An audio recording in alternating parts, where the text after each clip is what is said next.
This is the Detroit Sports Podcast Network. Hey, this is Brian Peña. I always join the Vito podcast, the best podcast in the United States. And Doc, as you know, one of our prime partners at the Detroit Sports Podcast Network is The Athletic. And specifically, The Athletic Detroit is fine and premium, and passionate coverage for passionate, very passionate Detroit sports fans. And listeners of this week's episode of Tigers Talk, and every single episode of Tigers Talk, can get 30% off. And yes, I mean 30% off the first year of an annual subscription to The Athletic by visiting theathletic.com/DSP.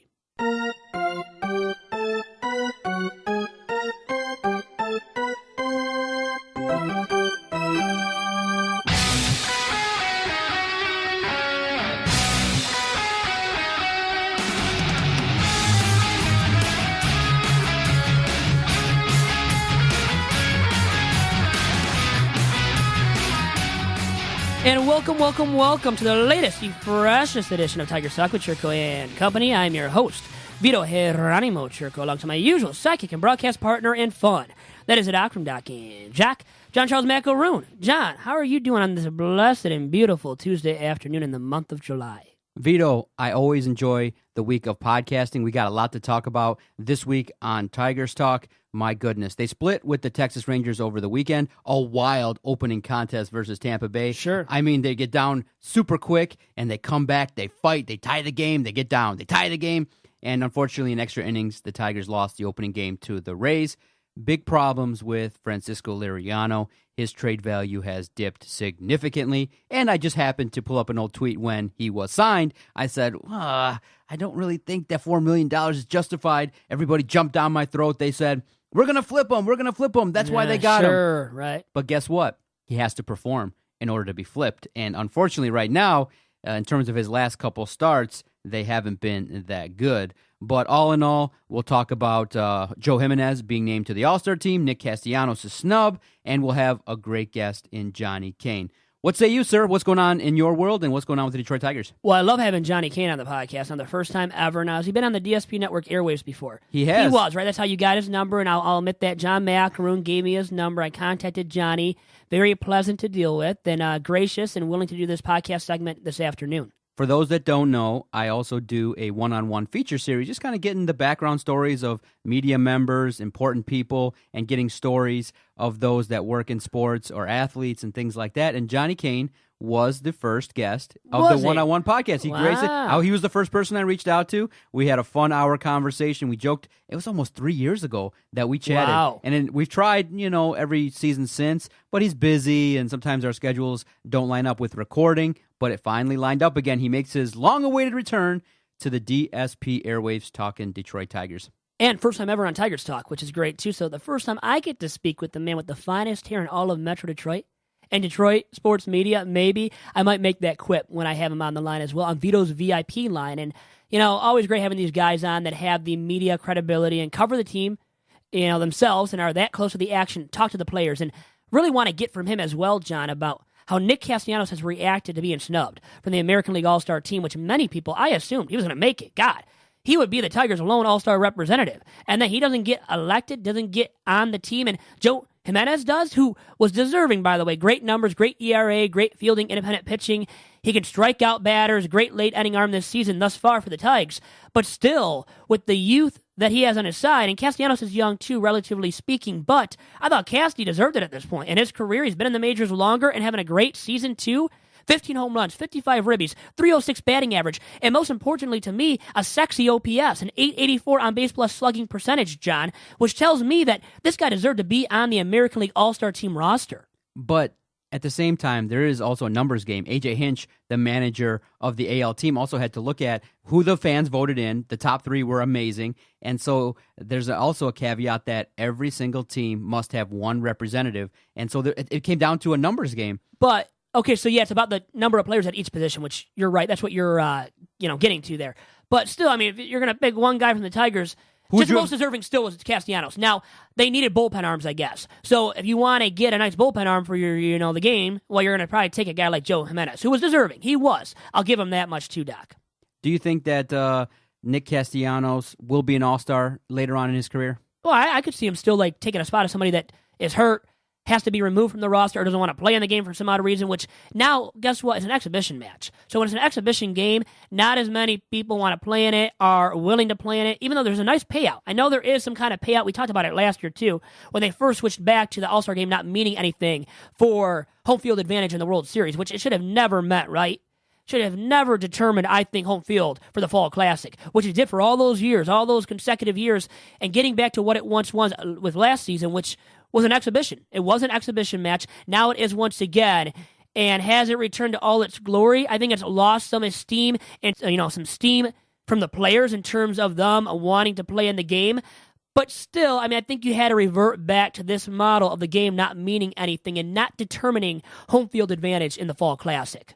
So what did you make of the Tigers series versus the Rangers? They had a strong chance to take 3 of 4, but in the end at home, they only took 2 of the contest. It was kind of up and down, a couple of inconsistent performances. And you know what? Now we're starting to see, I think, the players maybe not be as in tune or bring in the bravado and the energy every single game they play in. And that might be a result of the team falling way out of the playoff race in the American League, specifically in the American League Central Division, which they never had a chance of competing in, truly. But they did. Remember, they hung around for a while. They were hovering around 500, looked all right, looked at least average. Now they're below average and way below average at 40-53 going into this week's recording of Tigers Talk. So they have fallen 10-plus games out of first place as well, trailing the first place Cleveland Indians, who are the best team in the AL Central. They were going into the season. The only really problem that I have with this division is that it's been weak throughout, even with the Indians underachieving, and most notably, the Minnesota Twins, Doc, have extremely underachieved. They were right there still. They're close to the Tigers. They're in second place, but it's not like they extremely surpassed the Tigers for second place. Tigers are still in striking distance. Not that that means anything, and it doesn't mean anything for the Twinkies this year being in second place either, because they're already way out of the playoff race, Doc.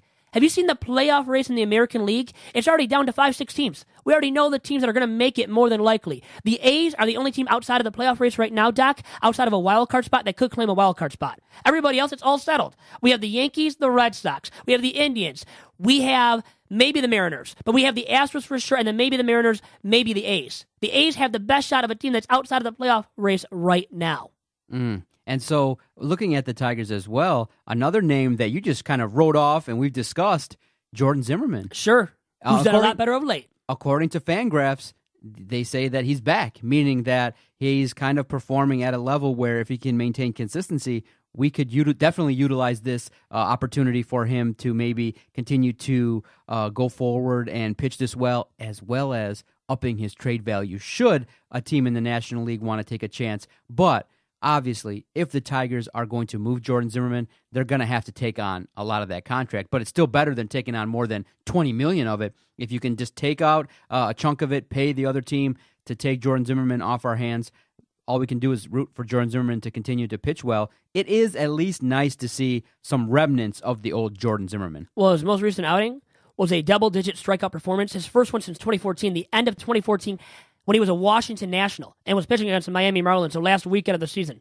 September 28th, 2014, the last time he had double-digit strikeouts. Never had done it with the Tigers. He joined the Tigers in 2016, never had a double-digit strikeout performance until his most recent outing. So he is back in terms of his numbers. It looks like he is back. Definitely, I got to give him that much. And he's not walking batters. He's striking out guys, and he's going 7 innings. He has gone at least 7 innings his last 2 outings and has allowed, I believe, 0 walks. That's a telling sign of the fact that Jordan Zimmermann is returning to some kind of relevance. Now, is he going to be an ace-caliber frontline arm all of a sudden now for the Tigers? I don't think you're going to get that out of J-Zimm. But has his trade value, perked up a little bit? It has, but not enough to move the needle to say that somebody's going to be gracious enough to take him off the books for the Tigers. I don't think it still has reached that point for Jordan Zimmermann. And then the other performance that we all kind of talked about was Michael Fulmer's. It wasn't terrible. You'll take it all day. 2 earned runs over 7 innings. Here's the problem. The bats went cold for him. They didn't perform. The Tigers get shut out for the 11th time in the series finale versus Texas. It's tough because Fulmer's in his 3rd season. You want him to be that ace-caliber pitcher. You want him to kind of break slumps. You want him to kind of go out there when a team has been up 2-1 in a series. You want him to go out there and dominate.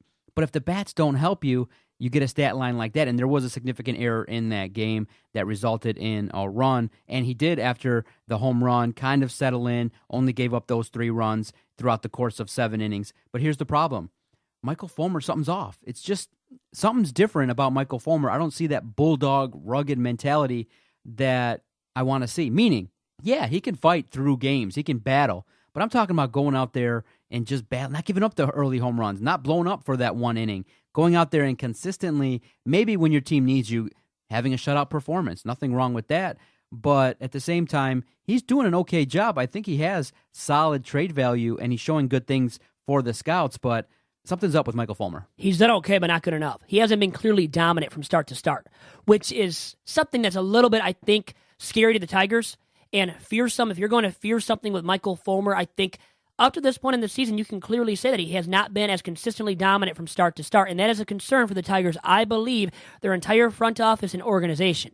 Now, does he still contain trade value? He definitely does. He's still a young, right-handed, sexy arm that can maybe lead a rotation in the future. He really did for the majority of last year when Verlander was struggling and after Verlander was dealt to the Houston Astros. So Fulmer has showcased the ability to lead a rotation, a major league rotation, a rotation that can be, I think, contending material. But still, this year, his results have not been nearly as sharp and dominant on a consistent start-to-start basis as have seen out of Fulmer in recent memory, specifically last year and, well, his first two seasons in the bigs as a whole. After we recap our conversation with Johnny Kane, I have to ask you, because we'll end the podcast with who are the Tigers' untouchables, who do you think will end up being traded, and some names I'll throw on the list you might be surprised by. But let's dial up Johnny Kane, and we'll talk about his adventures working at Fox Sports Detroit. Sure. He's one of the prominent figures there, has a lot of great features, eats a lot of great food at these ballparks. I know you'll ask about some of the tasty treats that he's taken on and enjoyed at these ballparks, as well as talking some Detroit Tigers baseball. Let's dial up Johnny. And here's Johnny, and one of the best looking men, I think, in Detroit sports media, has one of the best sets of hair as well, definitely, in all of Metro Detroit. Johnny Kane of Fox Sports Detroit. Johnny, how are you doing? Kind words, man. I appreciate it. Well, first and foremost, you work at Fox Sports Detroit. You're around the ball club so often, and you're in the clubhouse, and you do all these cool feature stories and get to know people at the ballpark as well. And I've always wanted to know, and I'll ask you now, how have you and Fox Sports Detroit always come up with these extremely interesting feature stories to report on and to tell at Detroit Tigers games? Well, I think the beauty about baseball is, you have so much time for the game to breathe. And that's why baseball is my favorite sport to cover. And so sometimes when we're doing other sports, the game kind of dictates what you can do, and you have a limited amount of commercial breaks coming in and out and whatnot. But with baseball, it is more of a conversation, and that's why people like the game. Purists love the game because of that. And so from start to finish, anything can happen, obviously, and then you don't know where there are going to be certain lulls during the game or the opportunities that may present themselves to tell, some of the iniquities of each ballpark, because every ballpark is different, much like, I would say unique to like other sports where the dimensions of every field is the same. Like if you went to, a basketball arena or hockey for the most part. So with baseball, every park has unique features to it that we try to showcase. Obviously, ballpark cuisine, that's kind of a thing that people, it's something I always like to do. Whenever you go to different ballparks, you want to see what they feature, aside from, hot dogs and Cracker Jack and all that good stuff. So, we just try to keep it light. Not everybody appreciates it necessarily. I'll be honest. There are a lot of fans that really enjoy that part of it, to kind of showcase all those things that are out there, especially when you don't get a chance to get out on the road. Our philosophy is you want to bring the viewer to the game, not necessarily just bring the game to the viewer, but bring the viewer to the game, make them feel as though they're a part of it. So some of that stuff, we try not to be too cheeky, but we just try to have fun. And we work with a great group of guys, and every morning we have a production call and we discuss certain ideas and different elements that we can bring into a broadcast to keep it light, keep it fun, and keep it fresh every day. So we hope that comes across that, that people appreciate that. And, but as you know, you can't please everybody. But if you like it, then that's good. I think it comes across for the broadcast. I think it's engaging to those at home. It brings the viewer into the ballpark, into what you guys are doing, what you're seeing, all the sights and sounds and the food. You've had some interesting, very, very interesting food that you have eaten and all these ballparks you have been at. And what's been the most interesting, and I guess, how about delicious food that you have consumed in your time covering the Tigers? Well, again, this thing it took on almost a life of its own where, we try not to do it every day, but, at least once per series. In fact, I was talking with my producer today. We were both getting a workout in before the game. and he said, we got to figure out what you're going to have for lunch tomorrow. And I would say that, we just got back from Cleveland. The thing that a lot of ballparks do now is they try to figure out unique items to put on top of a hot dog. So that's the American classic is the dog. And like when we were in Cleveland, they put the mac and cheese on it with bacon and then Fruit Loops on top of that. So things like that. It doesn't seem like it would be that good, but it actually is pretty good because I guess you get that sweet and savory and the salty or whatever it does with the taste buds. But that was pretty neat.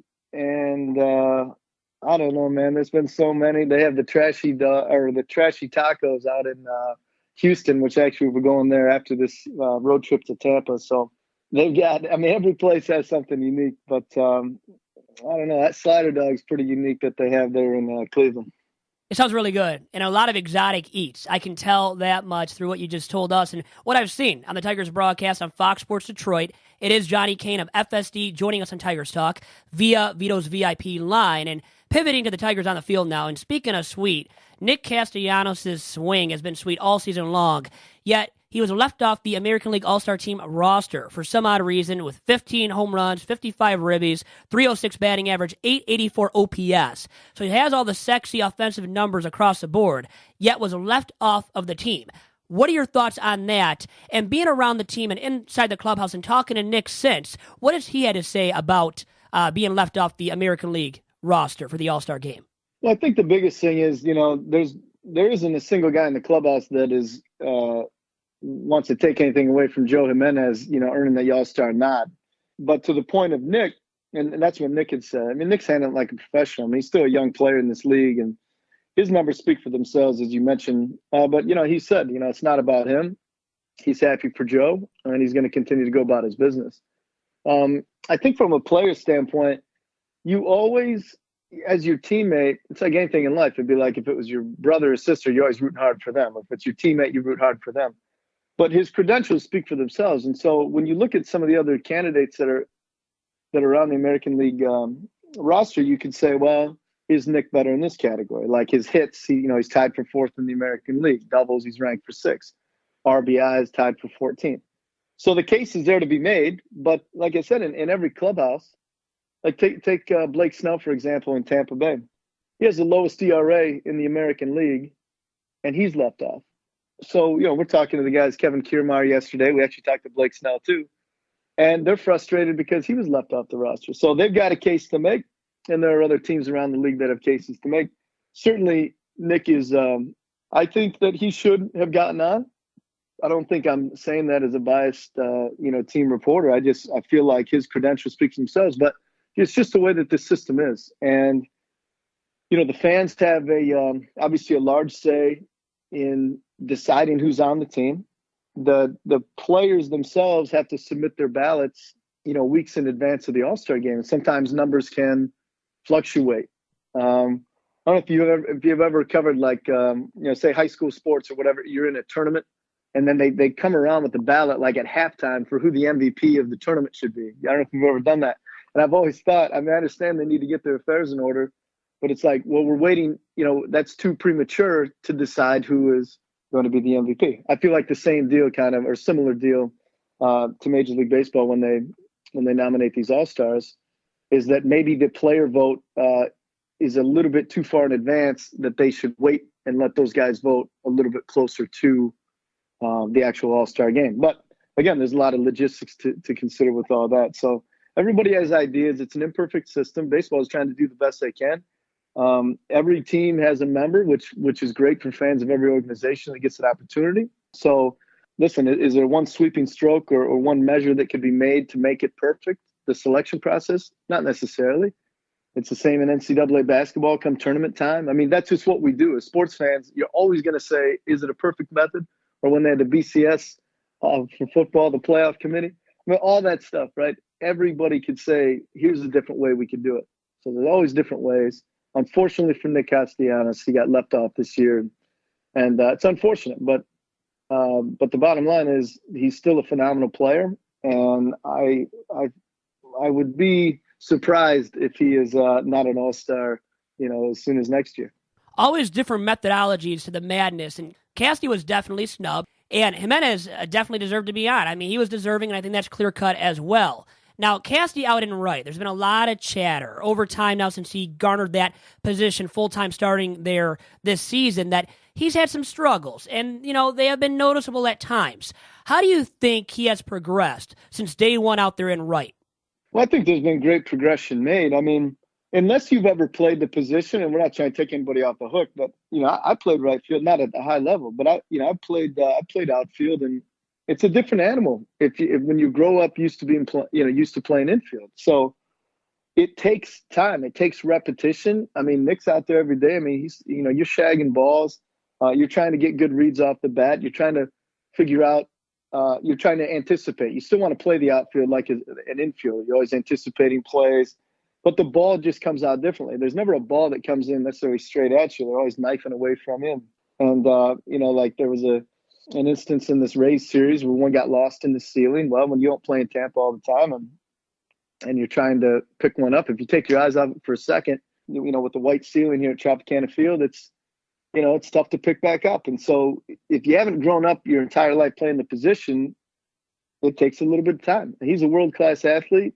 He puts the time in. There's no question in my mind, that he'll master the position. But you got to keep in mind, I mean, he hasn't even been playing the position for an entire year.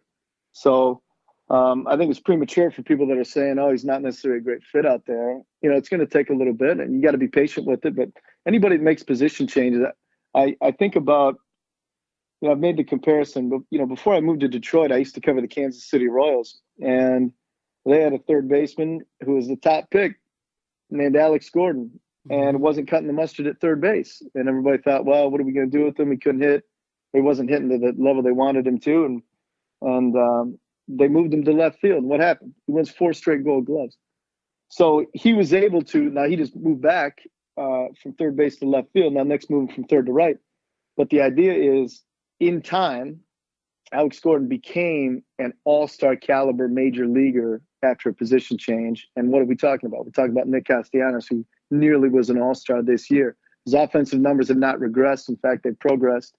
And I think it'll just be a matter of time before some of those moves, some of the first steps or anticipation will become innate, and it won't be something that he has to think on or work at as much as the years move on. And you need your repetitions out there. You're definitely right. And to read the ball off the bat, it is hard to judge it out there. I mean, I've played co-ed softball, nothing close to Major League Baseball. But, I mean, I've seen it where it's very, very hard to judge these balls, and I prefer the infield because of that. So I think you have to give Nick some time, and I can see where you believe right now that he does have a long-term future in right field for the Tigers, or maybe for somebody else. And I do have to now bring up the chatter about trade candidates from the Tigers roster right now. And Nick C. maybe hasn't been brought up nearly as often as guys like Michael Fulmer, Mike Fiers, Matthew Boyd, Jose Iglesias, Shane Greene, who is now hurt. But a bunch of these names have been brought up and have been circulating in trade rumors and leading up to that July 31 non-waiver trade deadline. Do you think one of those names, Jose Iglesias, Fulmer, Fiers, Boyd, one of those guys will be dealt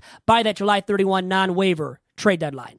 It's tough. I mean, it's tough to project those things because there are so many names that are thrown around, but it happens every year. I mean, it's no secret that the Tigers are going through a rebuild. That doesn't necessarily mean that they need to completely clear their cupboard. So what it comes down to is what you get in return. It'll always be that way, but especially for the Tigers, when you're talking about somebody like, a Michael Fulmer, we'll just talk about him since he is probably,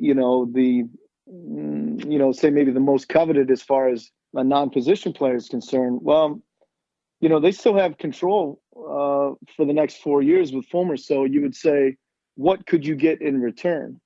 Because he is the ace of your staff. And so that's a decision that obviously the front office is going to have to make. I mean, in years past, we saw guys, they've had to move on from different players such as, JD or David Price or Yoenis Cespedes or even JV. You see the guys that they've had to move on from, and then you say, okay, what do you get in return? And for a guy like Michael Fulmer of his caliber, a guy who's still extremely young, then it's just got to make sense as far as the prospects you can get in return so that when you're ready to contend for a title, you've got as many bullets as you can. So I don't know about the other guys. I mean, it'll be interesting here in the next couple of weeks leading up to it because, there's always going to be a lot of chatter. You always hear about different teams that are interested in different guys. And really, sometimes it takes the first domino to fall for then other teams to adjust to what they're going to be doing. And like you said, it's clear-cut, a full-fledged rebuild. And, I mean, where would you say that stands right now when trying to evaluate it, their rebuild? Where do you believe it stands at right now? Well, I think if you look around the league, take a look at even in the division, say like the Kansas City Royals, again, it's a team that I used to cover. 4 years ago, they're playing for, the AL championship. 3 years ago, they'd won it all. And now they're essentially one game off, the 25 and 65. They're a game off of, the 03 Tigers that lost 119 games. You know what I mean? And that's a rebuild. Okay. The Baltimore Orioles right now are in a complete rebuild and they're, far out of contention. The Tigers, to me, you may not recognize a ton of the names. I won't say you, but I mean, the proverbial you. Sure. You may not recognize nationally a lot of these names that the Tigers are running out there. Yet, yeah, they're 11 games back now, but say 2-3 weeks ago, this is a team that was sitting in second place. And you said, well, who knows what can happen here? Now, they're still going out there competing hard. They've run into some pretty good teams here of late, coming up to the All-Star break. I think the All-Star break comes at a pretty good time for the Tigers. But I say, what are you looking for? I mean, this is a team that a lot of analysts, a lot of pundits out there said was going to lose 100 games. I mean, and that was without even thinking about it. Yeah, they'll lose 100 games. They're sitting at 40 wins right now, 40 and 53, heading into the All-Star break. I mean, I think they've given fans a reason to believe. They've given hope. They've created an excitement around the city. It's been one of the most fun teams I've had a chance to cover because there's so many young guys, so many hungry guys, so many guys battling for competition, fighting for positions. So for me, if this is the low water mark, then I think we should be pretty grateful as Tigers fans because it honestly has been a joy to watch this team compete. And you could say that they have overachieved, 40 and 53 going into this recording of This Week on Tigers Talk. And really, before that 11-game losing streak, they were hovering around 500. We're in second place, and the Twins have since supplanted them for second place supremacy, per se. But what does that really mean? And especially when you're in a rebuild, and the rest of the division, the AL Central, is weaker than what the Tigers are. And I think people believe, like what you said, Johnny, that, they're going to lose 100 games or north of that and maybe contend for what the 03 Tigers did, which was losing 119 games. So they haven't come close to that, and maybe this rebuild has been expedited by picks like Casey Mize, picking him number 1 overall in this year's Major League Baseball amateur draft, and getting a trade like they made last year with Verlander, getting Franklin Perez and others in that deal with the Houston Astros. So I think you could argue that maybe this process for rebuilding, maybe they get good and competitive as a relevant contending ball club sooner than people did expect, at least coming into the 2018 campaign. Yeah, I don't think there's any question about it. I mean, you hit it right on. I think, again, what did they get in return? You had to give it some pieces. They shed a little bit of payroll. They got some good prospects in the system. A lot of these guys are maybe a year or two away. But, the guys that they have out there right now that are competing, there's only one team at the end of the year that's going to win the division. And when you look at the way that, the Cleveland Indians are stacked, and we stood toe-to-toe with them, up here until recently, well, you were wondering when Cleveland was going to be able to pull away, and now it looks like, they have a little bit. Still, you're hanging right there with what Minnesota's been able to do. And again, if you went side by side on the rosters, you say, okay, well, we're all right. I mean, I think as a fan of any team, the most you can ask for is, with the hand that you're dealt, you understand that it's cyclical, and you understand that every year you may not be able to contend for a division title. It's just not the way that the business of baseball necessarily works. I think you got to feel good about where you're at right now. And Johnny, you're more than all right, by the way. And with that being said, thanks for all the time, the great insight about the Detroit Tigers and about your role at Fox Sports Detroit on this week's episode of Tigers Talk. Hey, man, I appreciate it anytime. Thank you much. Have a great day, and we'll talk again soon. And back here on Tigers Talk with Chirco and Company, and that was Johnny Kane of Fox Sports Detroit on this week's episode of Tigers Talk, joining us for a good, 12 minutes? More than that, Vito. Right, 15 minutes? Yeah, he gave us some good insight. I always enjoy listening to Johnny on the broadcast. He's a very fair-minded journalist, and he always does a great job over there at Fox Sports Detroit. He had a lot of good things to say about Nick Castellanos and the rebuild, and I agree as well. I think that many people did think the Tigers were going to be awful, and credit to Ron Gardenhire and that staff for getting the most out of this team, but I do think the bottom is about to fall out because some trades are happening. And after the break, I'll get your sense as to the question you asked Johnny regarding who should stay, who should go, and some trade talks after this break. And Doc, as you know, one of our fine partners at the DSP Network is the Detroit Sports Commission, which has been around since 2001 and has been bringing tons of marquee events to the Metro Detroit area, specifically international and national amateur sporting events, such as the Zenith Prep Kickoff Classic, which will kick off in late August. So something to check out right there. I will be helping out with it. Now, courtesy of a very gracious man, another one like Johnny Kane and Marty Dobeck at the DSC, and you can follow the Detroit Sports Commission for all of its events to find out about all of the marquee events they are bringing to our very region. Please follow the DSC on Twitter and on Instagram, Doc, and everybody else out there at DET Sports. And make sure to check out their hugely terrific website at detroitsports.org.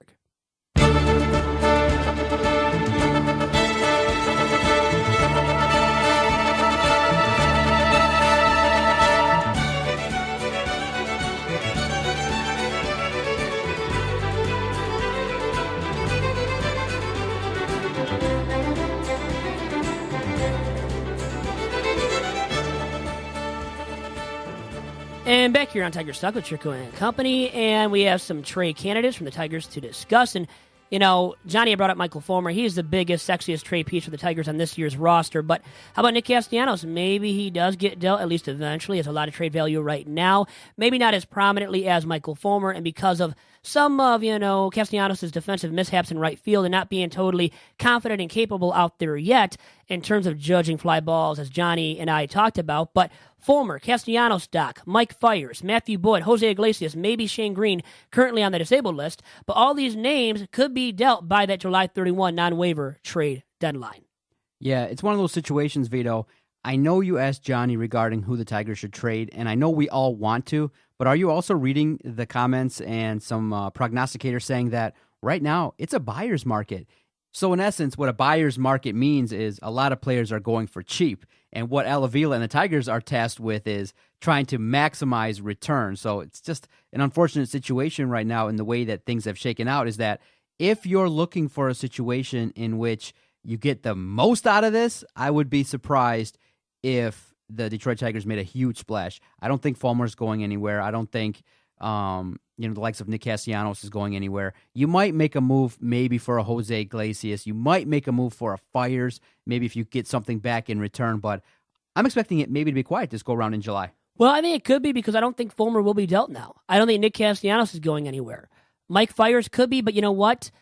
Because it's a buyer's market, that means that these guys are going for diddly squat. Like Mike Fiers, what are you going to get for him? You're going to get diddly squat for him. He's a veteran, over-the-hill vet, really, largely believed to be that, who's overachieved this year up to this point, who is bound to have a fall now in grace, to go downhill a little bit in terms of his production from start to start. So do you really trust him to pitch a bunch more innings in the second half of the season for a competitive ball club that wants to get into the playoffs?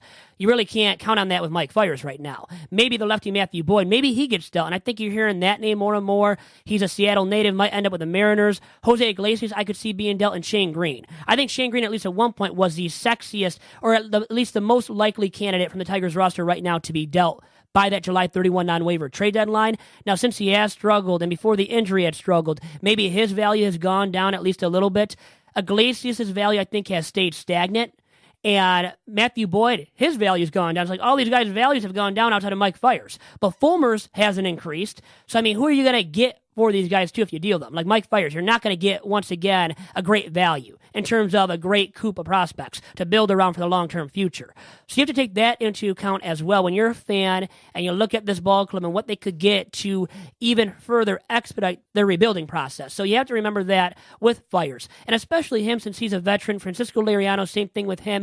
What are you going to get for him at this point? I mean, I don't think you're going to get much of anything at all with Liriano or Fiers, and especially Francisco Liriano right now. And that Monday night start, like you brought up earlier on in the podcast, Doc, too, it was disgraceful. And people looking at that and his recent outings and looking at his fielding independent pitching mark can look at that and say, Francisco Liriano, really? We're going to go trade for that? Because we know, as outside clubs right now looking at Francisco Liriano can say to themselves, we can't trust that guy down the stretch in a pennant race. And also pay attention, too, that we're talking about everyday players that the Tigers might be willing to trade. as well as if you're kicking off a rebuild, someone might ask for some of the prospects. I mean, you got a plethora of young arms. Like you said, we've picked up some minor league talent that could be shipped off and flipped for something else. And everyone that's kind of looking at the Detroit Tigers is definitely noticing that the Tigers are really short at position players, that in terms of organizational depth in the field, they definitely are lacking and could do a much better job of restocking, because what have they focused on? The pitching. They focused on a lot of young arms, and they have a plethora of them, including, like you said, Casey Mize. So if there's a move to be made, maybe look in terms of a trade from the minor leagues, maybe looking to gain some depth and maybe an everyday player, somebody that maybe is also a prospect that can get you something to kick off a rebuild. I don't think you're going to let go of all of them, but when you got Casey Mize, Vieto, you got Bo Burrows, Manning, Funkhauser, somebody's going to be calling about one of those guys, and maybe the Tigers might be willing to let go of one of them if the deal is right. But again, my spidey senses say it's going to be probably not an exciting time for the Detroit Tigers around the trade deadline. I think there might be more moves made similar to what the Tigers did with Verlander, maybe just a couple,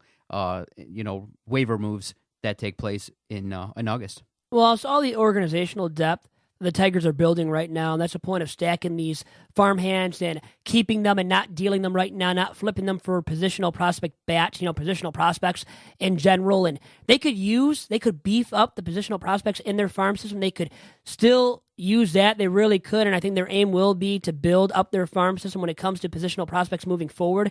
And I would think these arms that they have available right now, and including shortstop Jose Iglesias, they're going to look to deal these guys for young positional prospects. And like Fulmer to the Dodgers for Alex Verdugo, who's this hitter. You want these positional guys, these hitters, and guys, when I say hitters, that can hit soon, too, at the major league level, or at least in 2 years. Maybe not next season, but in 2 years. And I think the Tigers want to try to win again by 2020. And they might not be gung-ho or put a lot of resources and money into winning in 2020, but I could see that being the window of opportunity for them to next be relevant.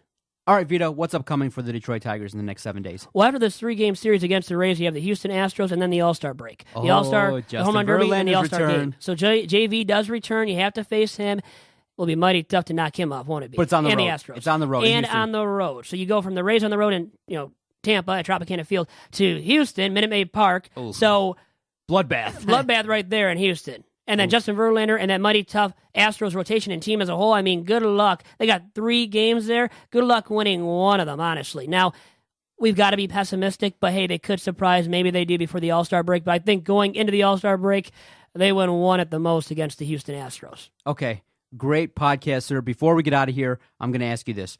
One thing you're proud of so far this season with the Tigers, one thing that you absolutely detest for the Detroit Tigers that you've seen so far this season? Well, one of the biggest surprises, and I think things that I would say that I'm happy about, is Niko Goodrum. How about Niko Goodrum doing what he has done up to this point, too? I mean, he's been extremely great. You look at his extra base hits and where they rank 5th now for the Tigers in club history when it comes to a rookie. He's a rookie prior to the All-Star break. So had 28 after Sunday. I mean, that's 5th most by a Tigers rookie prior to the All-Star break. So Niko Goodrum, a guy like that, a Rule 5 draft pick, seeing what he's become, or not a Rule 5 guy, but a guy they picked up on the cheap from the Twins, who's now playing for the first time and getting a lot of reps at second base now because of Dixon Machado being DFA'd. So I've been really surprised and pleased with him. That's been one big thing that I'm positive about. And one big disappointment, a couple, I guess you could say, Dixon Machado. Then you could say that. Oh, DFA. Victor Martinez, DFA, Dixon See Machado you later, was. Dixon. And the biggest one, actually, I forgot to bring it up until now, but Mikey Matuk, who has struggled immensely at the plate. I thought he would be much better coming into this campaign. With Dixon Machado, he just never blossomed into the hitter that they wanted him to be. Never amounted to be what they thought he could be. I think even defensively. Wasn't a Jose Iglesias. Jose Iglesias has hit good enough to sustain that starting job. Is he a great shortstop when it comes to all-around play? No, because he can't bat for power. No extra base power there in that bat. And he still struggles to get on base at times. Has had better stretches in recent memory, though, at the plate in terms of getting on base. So he has provided the Tigers with that little bit of spark. But he's not a top-of-the-order guy. And that limits his trade value, too, by the way. All right, you can follow Vito on Twitter at Vito Jerome. You can follow the network, and you can comment on anything that you've heard from Johnny Kane, Vito, myself, on our Twitter page at Detroit Podcast, the most interactive sports Twitter page in Detroit. We greatly appreciate all the support. Thanks, everybody, for visiting DetroitSportsPodcast.com. See you next week. Adios.